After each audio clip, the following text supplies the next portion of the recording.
Welcome to episode 9 of the Cox-tales podcast, where I have conversations with friends over cocktails, or in this case, I'm going to call it a fruit cocktail, a smoothie from Odwalla called the Berries Go Mega, and my guest, my old professor Rob Mitchell, is having a delicious glass of water.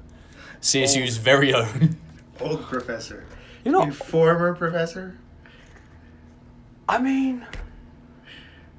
It's the same, isn't it? Friend. We'll call it a friend. We'll go friend. That's good. But no, as always, I start this off by asking my guests to describe themselves with an event. Yeah, so one event, I mean, there's lots and lots and lots you could choose from, obviously, but I think one event that happened recently that kind of captures a lot about what's important to me, not everything, of course, but so I went to my daughter's school, and that is important to me simply because supporting my kids at their school and what they're doing. So it captures that component of what's important to me, but then went to her school and in one of the classes taught entrepreneurship. And so went into this middle school. And I thought it was going to be like a recital or something. And I was really excited to say, like, oh yeah, this ballet performance really encapsulated me. So no ballet, but it was mental ballet, perhaps. So what was neat about it is actually getting in with these middle school students and starting to talk about ideas related to entrepreneurship. And again, really, family is hugely important to me. You know, my faith's important to me, but then also what I do as my profession and really linking some of those and going into the school and teaching entrepreneurship, engaging with these kids about creating value and starting to get them at a young age to, and maybe starting is not the best word, Think. Getting them at a young age to realize that they can understand and they can create value. And I think oftentimes what happens is if you went into a kindergarten class and you ask the kids, how many of you are creative, how many of you can Everyone puts their hand up. They don't put their hands up. Everyone does. But when I ask the same question to a class of students here, if you recall, ask the question to You your get class, like 2. there's not many people The people who think they can play an instrument and then someone who probably draws or something. So there's not many people who believe that they're able to create things, and in particular create value. I mean, just the assignments you set shows some people's creative talent, some people's lack of creativity. But also it gives them a chance to practice the process of creativity. And it puts you through it and you have to do something creative.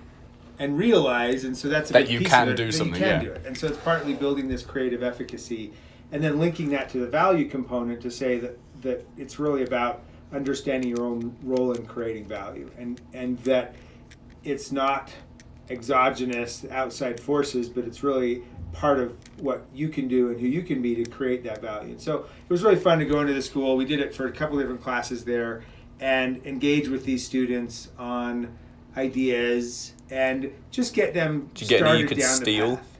Pardon? Anything you could steal, worthy of stealing? I do not steal ideas. Any that you could buy off of them. Buy the rights of. I get the satisfaction of seeing others create. And so that's why I love education. I love being in the classroom. And I love enabling students, Others. whether it's middle school students or university students, to start seeing possibilities that they hadn't seen before. It's a great segue into when did you start studying / teaching entrepreneurship? Or how long have you been doing it for, if you don't want to give the date, I guess? Yeah, so I've been doing it for a while. So I started my PhD at Indiana University in 2002. So I joined the program there, and it was they just started they'd had a PhD program before, but they just started a program in entrepreneurship, so an entrepreneurship PhD. That must have been a fairly early Very early, yeah. one, yeah. So entrepreneurship was from... I mean, people have obviously been... Yeah, entrepreneurs have been around, but it wasn't a thing. Long time. But in terms of academic study and courses in entrepreneurship, so we were the kind of the first course, the first cohort of PhD students there in 2002. And I went into my first class there, I think it was either that year or the year after, but right after I'd started. And I still remember it was a really interesting class because it ranged from freshmen to seniors. Oh. So you had... And some students that had just barely started university and some that were just getting ready to graduate university.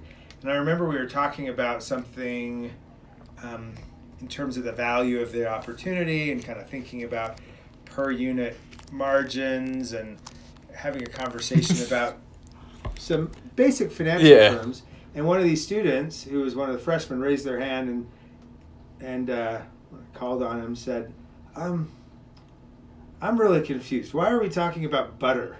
It's like, what? He's like, well, okay, why are we talking about margarine? Like, I was like, oh no, this is going to be much harder than I thought.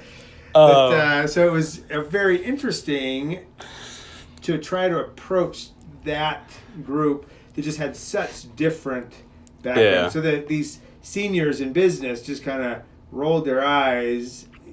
They knew all. They're not paying attention. You don't have YouTube and stuff with them, but they're on. Well, they were paying attention listening to music. But they were, they were wondering, okay, how are we going to do this course where we're in a class with students who don't even know what margins are for what margarine is. Can't believe it's not butter. Can't believe it's not butter.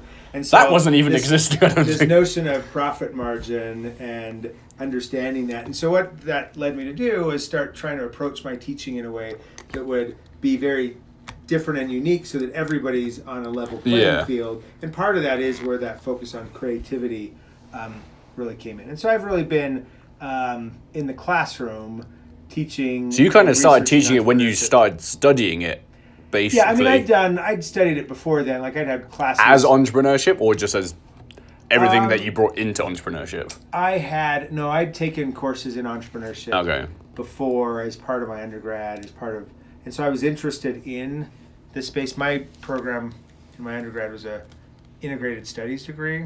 Oh. And so I looked at history, political science, psychology, and entrepreneurship. Do they exist anymore? Those kinds of programs? Yeah. Yeah. You just have to find them? Yeah, at certain places, but it was a really neat program. And so I'd had some experience thinking about entrepreneurship, and that's what led me to want to go back to do a PhD. I loved the research side of it, so I had to do a thesis on it, and it was the research piece of it. There's a lot of things you could choose from. Yeah. So I got to. So I did a thesis. I had to create a committee for that, and then after that, I worked at a startup and decided to then go back and do my PhD. And so I've been kind of researching, teaching, and consulting in entrepreneurship since then. So. Okay. So why did you choose entrepreneurship? I was going to say over other business things, but now finding out you didn't come from necessarily just a specific business background. You came from a very general degree background. It's probably a lot easier. And it goes back to what we were talking about. I really love the creation. Yeah. Like this notion of creating things that didn't exist beforehand. And so the disruptive piece of entrepreneurship, the understanding how to bring something into existence that didn't exist before you engaged your efforts is pretty cool. Versus just, and I don't want to negate anything else, the other business functions are obviously critically important, but my somewhat tongue-in-cheek joke is that but for entrepreneurship there is no business, right? And so but for entrepreneurship there's not a business school. So everybody kind of says, oh, entrepreneurship, that's a subset of management. It's like, well, if we really want to push it, that business is a subset, or is at least a function of that it arises from the entrepreneurial efforts of individuals. Yeah. And so the reason we have businesses is because somebody created something that didn't exist before they brought their. And that's why you have something to teach or to learn. Which is exciting, right? Yeah, I guess So it all matters, but I don't think of entrepreneurship as some. I never thought of it like that, but that's very true. It is business. It's the only thing that encapsulates everything in business. Right, and granted, there's a lot of questions about business that entrepreneurship doesn't answer as the organization grows. But I think it's worth noting that but for entrepreneurship and the existence of entrepreneurs, you wouldn't necessarily have business. And we're recording. It's still working. Oh yeah, we're still recording. It goes. Awesome. I trust my phone. I trust technology. Apple haven't let me down yet. They haven't let you down. Yeah. We're going to talking about Samsung later, so that'll come up. I was just going to say, I couldn't replicate this if we had to do it. So, I've been in your class, and we worked off a lot of case studies that you specifically wrote with other entrepreneurs. And I guess the question is, how did you... Actually, we'll go back to the beginning. When you started to reach out to a bunch of entrepreneurs to obviously write all of these case studies on them, did you face a lot of rejection?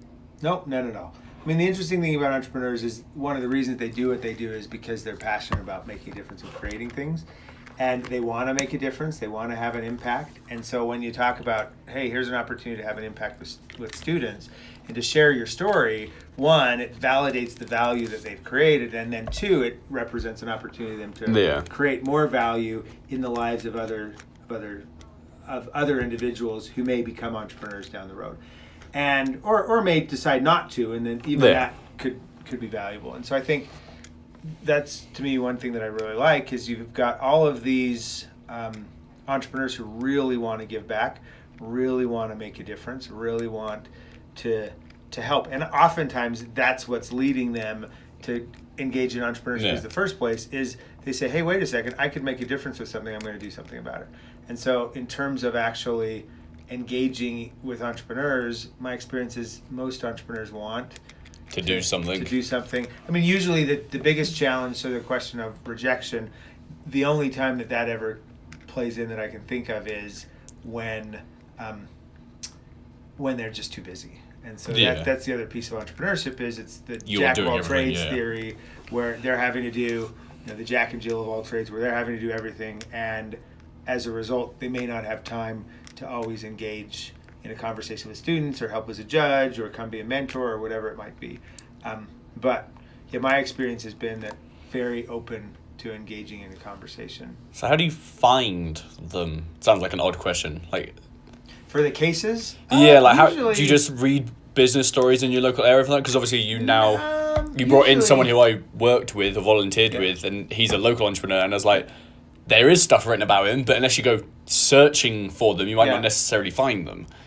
Yeah, I mean, I think usually it's just like most networking, right? Like the best networking is just to meet people and just to be people-centric, and it's not asking for, you're not out there asking for things. You just... And he knows a lot of people around here as well, actually. Right, and so just meeting people and engaging with people and having conversations with people, and I mean, it's about, like, how do you'd ask the question, how do you meet people? Right? And you just get out and you talk and you engage in conversation. I guess it's easier as listen and be interested. I feel like there is a lot more connections you can make use of as well, being at the College of Business. The College of Business knows a lot of people, a lot of the teachers have been here a long time, and they're Fort Collins based and know, he's this guy's grandson, they've been here, and everyone knows each other. Yeah. Especially in the College of Business. I mean, I think it sort of goes to networks, but oftentimes what I don't like about the notion of networking is people engaging in it for some end. Yeah, for the networking things. Like, I want this many people. Trying to get something from it. And I think this is what's great about it, is just when you're engaging in relationships and listening to people and caring about their story and their expertise. I mean, everybody has something that they can share. It's true. So, like, I was out talking to a neighbor, and my neighbor just switched jobs, and he's got this great role. He's doing stuff that's innovation related. You're like, oh, hey, I should have you come. I love that, yeah. And you're neighbors, and you're just having a conversation, and he's in R&D and has done some really cool stuff. And big people doing in. There's just, when you listen to people and try to get to know people, and people open up a lot more when they know you're not trying to get. So when you are just having a conversation, it's conversational. It's not. Yeah, and I think that's really throwing questions. Being a friend. Oh, excellent! Talking about stories, you're great at making the segues happen. What is the best entrepreneurship story you've heard? I don't know if there's a best. Most exciting? Is the one that stands out? Well, I mean, there's some recent ones, so it was really fun to see. To see some of my former students being really successful. I love. Former from here or former from? I think here is too early. I've only been here. That's what I was like. I'd be really surprised, and I probably know them. So who are they? I'm going to go reach out. So one of my former students is, I don't know how much she's done so far in terms of, but her company's called Bridget. They're in the construction space. Great name. She's hopefully building bridges. Otherwise, it's not a good name. Well, they're doing some really neat stuff. Or are they bridging the gap? Their first opportunity was looking at, they're doing some cool stuff in deficiency management for construction projects, and some really neat stuff that they're doing. But in terms of the amount of success that she's having, so she and her business partner, have just been growing like crazy, getting a lot of attention from, so they just raised $6-7 million. This is much later, but from like the business, I think it's Business Development Bank of Canada, and they'd already received VC financing from X Silicon amount. Valley, Yeah. and they're just doing some really, really neat stuff. So I love those stories, particularly because of just the nature of to kind of trace what she was doing to what we were learning in class. So she kind of stuck with it. Well, That's got to make you feel good as well. So one of the things personally. that in that course in particular, that it was all about iterating, developing, getting information, engaging the market, and improving the opportunity. And so she did that as they went out, and I ended up writing a case on her for that point, and they just got lots and lots and lots of it for information, Yeah. and went from A to B to C and ended up in this really cool space. And afterwards she said, hey, so she sent me an email, and it's one of those just really rewarding emails to get, where it's like, hey, thank you so much. Like, I loved your class. Here's how we applied it, and here's how it's helped us be successful. And they spent just all this effort going out and iterating and developing this opportunity so that when they finally built it, it was exactly what the market wanted, and it just They didn't rush took in off. and go too early, and it wasn't good enough. It wasn't quite the fit. And then you're trying to convince people to buy something. Yeah, that they that's don't not need, the right thing. versus what they had done, which is kind of what I try to really emphasize. So that really in they class. enjoyed it, because other people would have given up doing that Right, many and- iterations. So it was something they liked And and wanted to understanding do. the iteration is the process Yeah. of creating value. So that's one neat story. Another just fun story is one of my students after class yesterday had lunch with a really prominent entrepreneur who's here, who had been on campus for a talk. Kurt Richardson? I won't say names, but You don't have to. But it wasn't the Richardsons. They're Oh. great. They weren't here, but the Richardsons are absolutely marvelous in terms of what they do for the college and the support that they give to the university.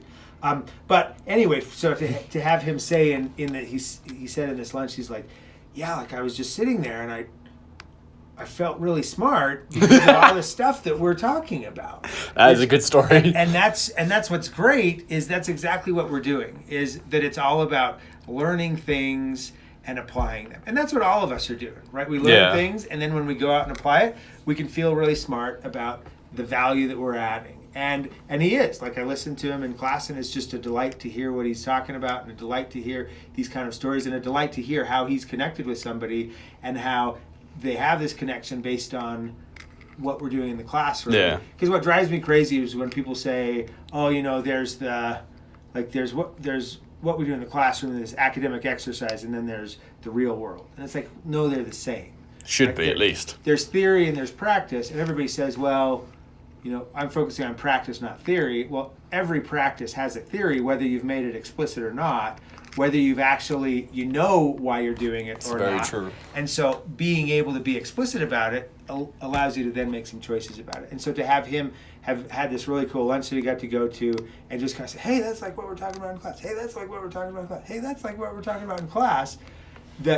That's the neat thing about what we do here at CSU in the business school, is it's very much about, okay, how do you take what we're doing and then use it, Yeah. and then apply it. So I mean, those are some. I don't think they're the craziest story, That's good stories. but they're stories about individuals who make a decision and use the knowledge they get to have something, whether it's a big thing, you're getting VC financing, or whether it's a small thing and you Just have meeting a someone really for lunch, meeting somebody for lunch and having a really cool visit with them and applying what you know and seeing the application of it.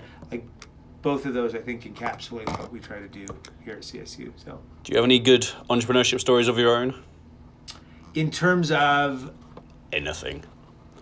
Something you've done that's innovative. If I said that correctly. I think I try to be innovative in everything that I do, like the exam that I do for my class. So, I mean, I think... I was going to say, your class structure in general is probably the most innovative class I've had. Or had. I guess I'm not in school anymore, so had. In however many years of school I did. And even like, I even tried something new this semester after you took it. For the final exam, the final exam was bingo and show and tell. And so, and the response from that was, in essence, the students had to come with some show and tell thing. Like we did. Sort of, but it's Not this as one, you have to create it as much. So they did do that too. Yeah. They did do that assignment too, where they had to create some tangible piece. But this was, they had to come up with something in their work life, and they had to apply the principles of the course to some component of their work experience. So some aspect of their life, their work life, and they'd come and talk about it. So you saw people saying, this is a pencil.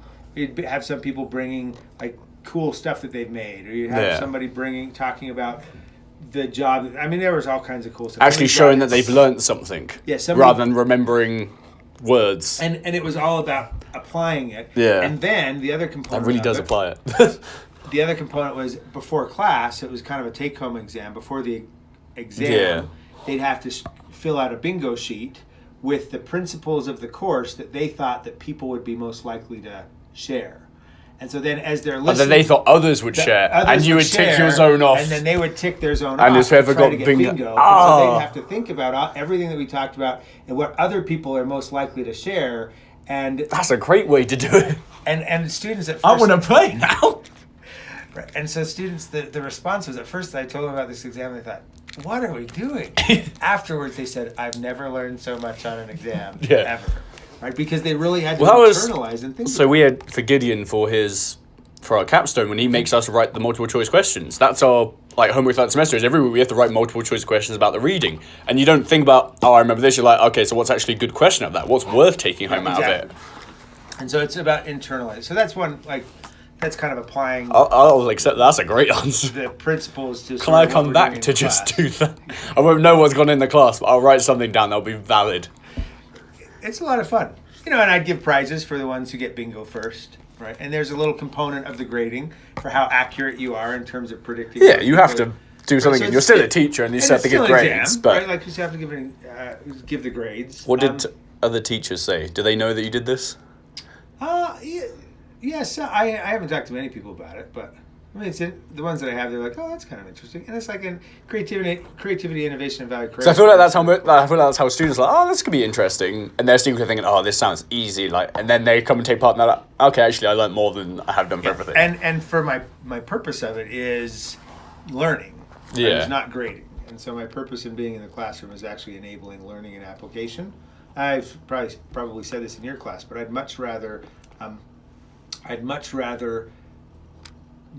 grade a student. Like if it were up to me, I'd grade a student 5 years later and say, how did you apply the You did say that, yeah. Right, not let's assign. So yes, we assign grades now, but the real question to me is, okay, how have you applied the people who come back and send you emails saying, oh, look what we've applied, you taught me so much. Right, here's how we're applying. She would get an A. and ultimately that's the reality, is it's a market. Yeah. Like it's not me, it's the market that's really able to judge. And so part of what we do in class is your ability to engage with the market in terms of understanding how to create value. So that's one component of it. Obviously I'm engaged with, I go out and engage with companies in consulting and that kind of stuff. But right now, given that we're in finals week, that's sort of the experience. Yeah. Or not finals week, but it's close enough. Close enough. A couple more weeks. Dead week next week, and then finals, I think. Yeah, so because we're not quite in May. Yeah, we've got 2 more weeks of classes. Oh, okay, so it's another than dead week. Oh, okay. Yeah, so that's coming up. So I'm going to move around the questions a bit, and I'm going to ask this. If you only had 1 hour to consult with someone who's wanting to be in entrepreneurship, what would you go through with them or teach them, help them with? Probably exactly what we were talking about, this notion of don't fall in love with your idea. I may not have said this. Given the course that I teach here, I don't usually say it as much, but when I teach sort of the class like what Don teaches, when I've taught that one before, I'll come into class, first day of class, and I'll say, I don't know you, I don't know anything about you, but your ideas stink. Like your business ideas aren't very good as businesses, but they're great starting points. And so to break people away from some notion that the neurons in their head have to be that already exist as a business versus the neurons in your head are a great starting point, but they're just and we attach emotion to them. And we start attaching emotion to them, and so you fall in love with your widget, and you end up not actually engaging with the market like we were just talking about. And so that piece, and then the criteria that are really and then I go through my back of the napkin criteria. Like here's what I look at in terms of, is there value here, right? So what I basically, like my back of the napkin, when I sit down with an entrepreneur who's talking to me about their business, I want to know if what you're doing is new. Right? Like if you don't have resources and you're doing is something it red that's ocean not or new, blue ocean? Yeah, and there's degrees of newness. Yeah. But if you're already doing something that everybody else is doing and the people who are already doing it have lots of resources, Really likely to fail. it's hard for you to compete against somebody with Yeah. resources. Now, you can be a large organization and do something that's not new, but you have resources. You can do it better, or And so there's whether the better is the newness, or even like, just people trust you, brand loyalty, everything. or like the example Microsoft Word. Yeah. Like Microsoft came up with a word processing software. They were not the first to do Nope. it, but they had a lot of resources to come along and compete with the Word Perfect. And now they've gone away from that stuff and gone to the cloud computing and now own that world. Yeah, so they've done a lot that they weren't the first to do it, but they had a lot of resources to do it. You don't have that luxury as a new entrepreneur. So the new piece is part of it. Is there a market for it? So are you actually building something that there's a market for more than just Whether your idea is the final idea or not, is there something there? And this whole process is about iterating between these. And then is there value to a customer? Is there value to the organization? Can you make money doing it? And then can you keep doing it over time? And there's a bunch of questions to think about with that one. But like if you can't answer those questions in a good way yet, then you need to iterate your business idea until you get to the point that you're solving a real problem for somebody. Which gives you all of the others, really. Which probably starts means to it's a give you new one, which gives you value to the customer, which gives you all of these ideas. And this piece of it, that's why I think it's important that you're in a good sandbox, because you're going to have to iterate, and if you're not in a nice sandbox, it makes it really hard to make the changes to improve your answers to those questions. So that's sort of my back of the napkin, what I do when I'm having, sitting down with somebody, having lunch with somebody, talk about their business idea. That's where I push them. We're going to move on to questions about students. Yep. These are probably a little bit quicker. What's the best excuse you've heard for not turning up for homework, or not turning in their homework, like their homework wasn't done, or they didn't turn up for a test? See, I have such fun tests and homework that everybody does them. You still heard excuses though. Is there no ones that stand out, no creative ones, or no ones where you're just like, seriously, you're going to try that one? Like No, I mean, people know, usually they don't even give me excuses. They're just like, oftentimes there's stuff like they have family emergencies or stuff like that. But usually I don't have excuses because people just kind of... Sorry, Rob, didn't do it. Well, and they're fun, but they're fun things that you're working on. Right? Yeah. Like you're engaged in it, and it's something that you're interested in. And so I don't have anyone who's kind of saying, oh, I didn't do it. So no good or bad excuses? I can't think of any. You might be the only teacher to have no... I was hoping, because I had good, and then I also had bad excuses with the next question, but there's no excuses that come to mind. I just don't know if people kind of come back and say, maybe it's just repressed memories and I haven't thought about it. Don't want to hear it. It was really hurtful. Yeah.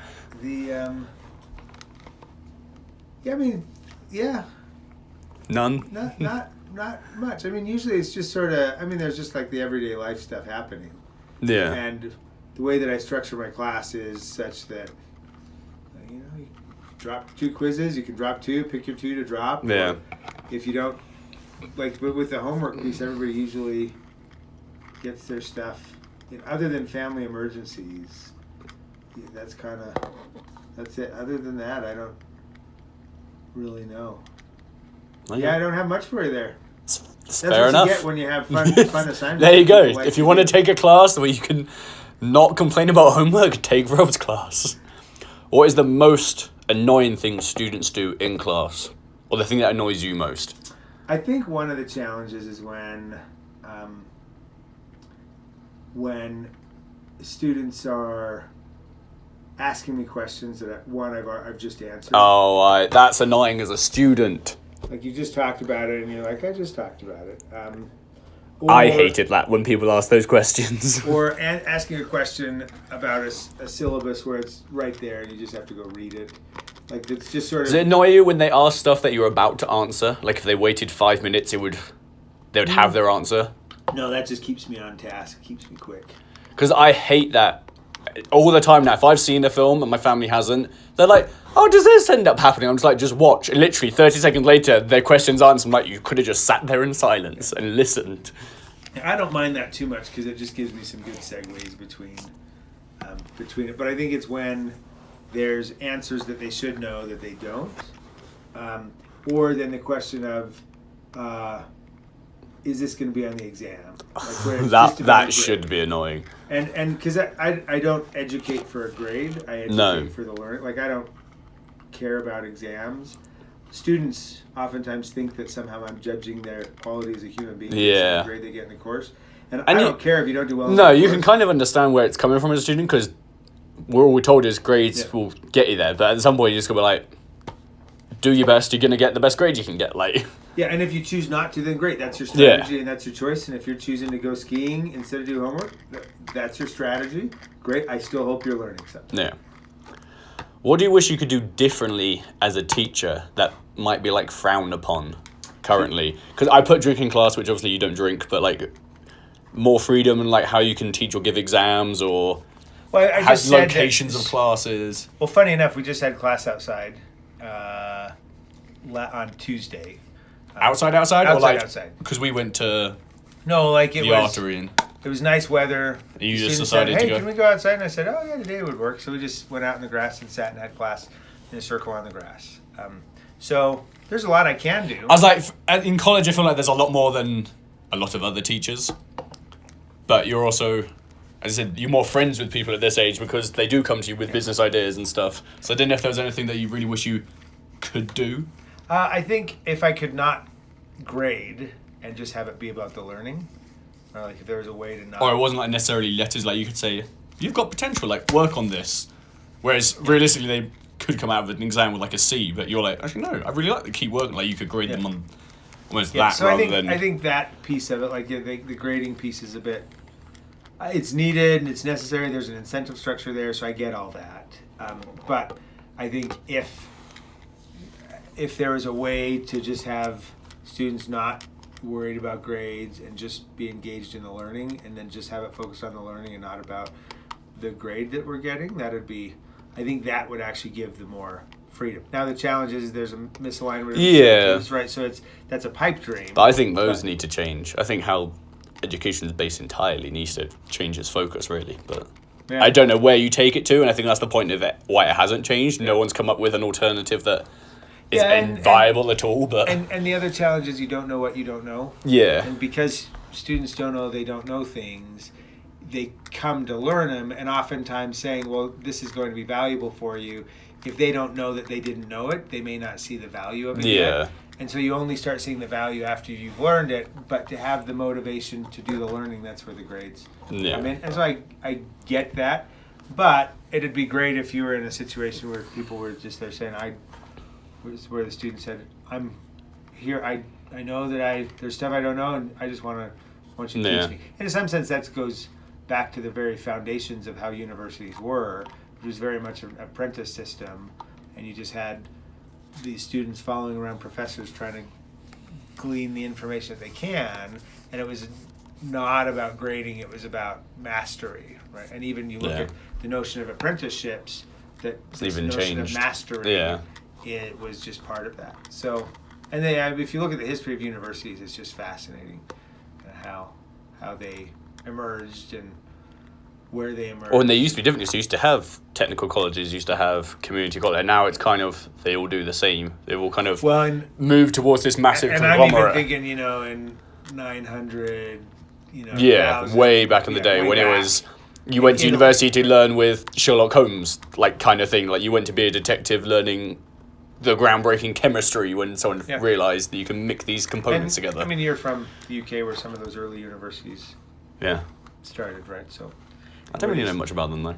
But maybe I'll learn now. I've got a great book. I don't think it might be at home, but it was all about scholarship in the Middle Ages and just the. You always see it in films, like the people who go off and then they come back and they're a completely different person. And there's some.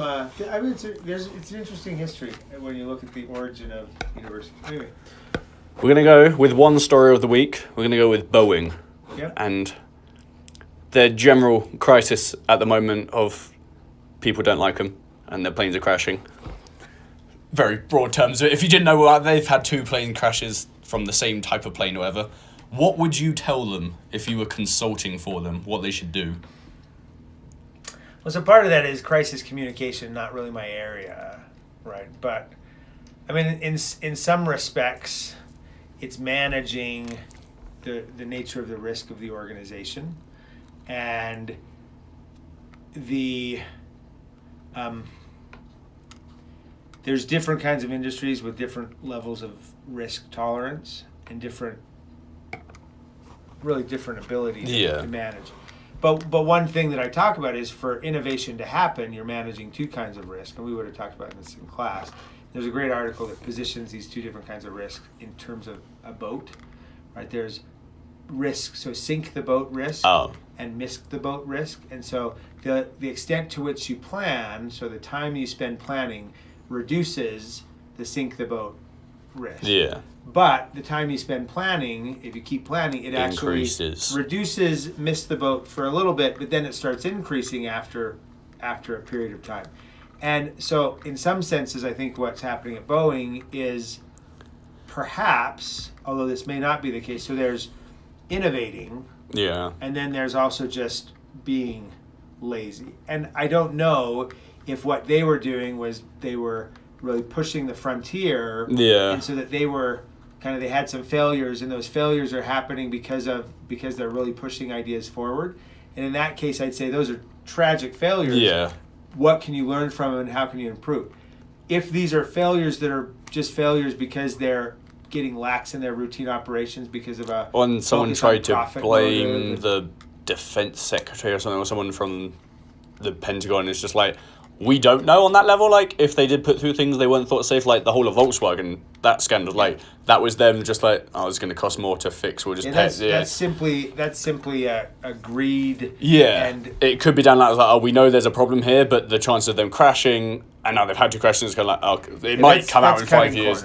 And that's different. And so that getting to the bottom to know if they're really cutting corners or if it's really that they're trying to push the frontier forward, the technological frontier, and realizing that when you're trying to push the technology frontier forward, that you are something's going to happen. You're balancing both the miss and sink the boat risk, and maybe they were a little out of whack on that, if that was the case. If it's simply because your routines and what you're doing as an organization don't get comfortable, were actually not that you were cutting corners, and it was just for increased profit at the expense of safety, like that's a different I feel like there's a lot of things that have come out recently that I feel like a lot of things are going more that way or being discovered to go more that way. They might be doing it for a long time, but may not have been published before then.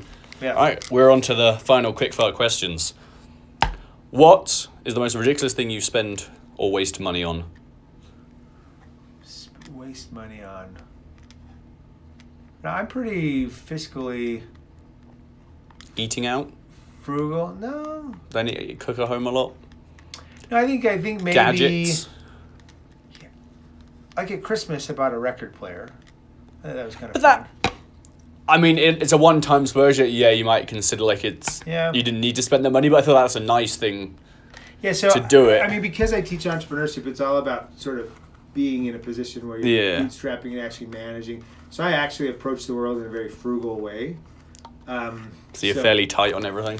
Yeah, not in a bad sense, but not in a bad sense. But it's just like I remember early on in my career when I was so in some of my early classrooms, and I'd see these students who want to be entrepreneurs, but yet they have a phone that's nicer than me, a car that's nicer than me, and they're going into all this debt to have all this stuff, and it's like, how on earth are you going to be an entrepreneur? The world these days. If you remember the case that we did, one of the cases where we talked about the entrepreneur, so the Play On case where Scott Hill, like he was bootstrapping, and he had a family with 2 kids living on $700 a month, right? And he was able to be an entrepreneur and grow a really successful business because he managed his finances in a really smart way to make sure that he wasn't spending money that he didn't need to. And so, like, I'd say I'm very deliberate in... It's like one-time gifts, if there was an answer. I don't know. It's like... I don't think there's anything ridiculous that I spend money on. Like, I think my kids would say I'm not ridiculous enough for spending. They want more.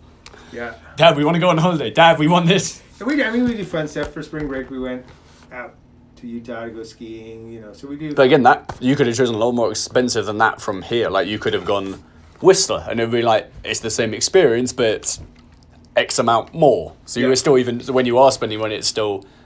Yeah, I still try to be smart about it. Yeah. But, I mean, and what was great, like it was, so I went and the 3 kids, the baby's too young to go still, so my wife stayed with the baby. But 3 days of skiing for me and the 3 kids, and all in was $250 for the lift tickets. Where did you go? Kids ski free at Brighton. So So it was you for 3 days, so it's $250. Well, me ski school. and the 12-year-old. Oh, okay. So but the other ones, and you just... What age does it count as not kids for them? 10 and under. That's a great deal if you've got kids anywhere around. Yeah. There you go. Next holiday for people. Yeah, it was, but so yeah, we do a lot of, like, went to Vietnam last year with the kids for a month. I think we told you about that, maybe. I don't know. Might have done. Yeah, but my memory's not always great. It's good about useless things. So I mean, there's just lots of, like, we do a lot of great fun stuff with the kids, but I'd never say it's ridiculous or kind of a waste of money. When we were in Hawaii, we thought, we're here, may as well take a helicopter ride over the volcanoes. So maybe that was a waste of money. Still a great experience. Cool. Yeah, it's a great experience. Yeah, I can see what. Yeah, when it comes on, it? You could say either way. It's not. It is. Yeah. Which probably means it's in the middle. It probably is on the fence. And so when I'm spending time with the family, having a great family, it's not a waste of money. Like I just love those experiences because that's what you keep. Yeah. What was your favorite, or what is your favorite TV show at the moment? I'm just a boring guy. Like I don't have anything I'm watching. Favorite TV show of all time, then? Just the first one that comes in. Yeah, I liked West Wing. White Collar was a fun one. Oh, I did like White Collar. White Collar's great. White Collar's a great show. White Collar. Then there's also just the classics, right? Like your MASH and your... Oh, okay. I didn't know where you were going with the classics. I didn't know how old you were going to go. Yeah. Okay. That's a good one. Biggest letdown of last year, if there was one. I'm disappointed at the political environment in the United States. Just in the States? Yeah, I mean, I think it's... Not that's the whole what I have experience Brexit debacle. But I think generally, like, I'm disappointed... And I think I'm disappointed that because of the political environment, we're not actually able to address the challenges of the world that need to be addressed. Flint doesn't still have clean water. And like the climate, there's major issues that are coming down, and we're at a turning point that we need to do something. And if we don't do them, it's going to be hard for our kids. Again, I love my kids, and I want the world to be... But they're the ones growing up in the worlds of our mistakes, almost. Yeah. How many books did you read last year? I don't even know. I mean, I'm often a skim and dive, so I get lots of books and I get the message of the book. Like I don't read word for word. Yeah, I want give me the story, give me the core message of the book. So you want like the summary that everyone does for like books that you're meant to read in class. But I like, honestly, I don't have a lot of time in terms of like just sitting down and reading, relax, like just I do like to, like, just a fun book that's just got a source. So those kinds of books, I don't just get the core message. But when it's books about, like, I remember one, Weapons of Math Destruction. And it's about algorithms and the problems with algorithms in the world and how there's a point to them, but there's also this danger with using algorithms. And you got the key point and you haven't read the specifics on it. And so I read a lot of the book, but did I read the whole book? No. No, but I read enough to kind of the key points, and I sort of skimmed through and say, okay, this is what I want to learn. What would you guess then if you added all those part books together? I don't even know. Figure. I don't even have a good guess. Lots? Lots is an answer. Yeah.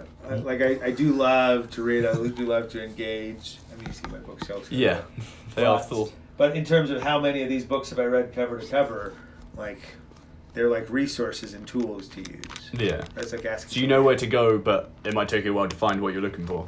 Yeah. Like, how many tools did you use last year? Well, use the hammer, use the bit, At least you know what you used then. Yeah. Right. What would be your talent in a pageant? Well, I should ask you. Do you remember what I did for the class? You wrote a poem, didn't you? A poem. Yeah. Since then, lots of people did poems or songs. I wrote a song on a ukulele. I did all cello. All musical based then. 2 of them were musical. I guess poems aren't really musical. But my most recent one, so as background for your listeners, one of the assignments for the class is you have to it's about the creative process, and you have to go Perform through a something. creative process Yeah. to perform something. That you haven't done before, And basically. we go down to the artery. So we did it down there. I did a magic trick. Yeah, you did a magic trick. So there it was, the poem. But this last time I mimed. Oh, that'd be funny. Yeah, so it was a good time. What would be your karaoke song? Right now, only because I have a 2-year-old who loves Frozen, she'd want me to do the Snowman song. I would love. Please do that as your next performance. Like mime and sing the Snowman song at the same time. She loves the Frozen. And now the challenge is we already went through this with the other kids when it came out. Yeah, I was gonna say 2-year-old. Like she wasn't even born when She it was wasn't out. even born, and so now we're reliving it. You must have watched a lot of Frozen in your time. I've watched a lot of Cars. You know. Cars is a classic though. It I is. like Cars. Yeah. And then final question: how did we meet? You showed up to class. I You did. were willing to come. Because you were. That was your first semester That would have been teaching here. CSU. That would have been fall of 17. I think so. Yeah. Yeah. And that was that your first Yeah, one? that was right when I'd come here. So Was I the fall?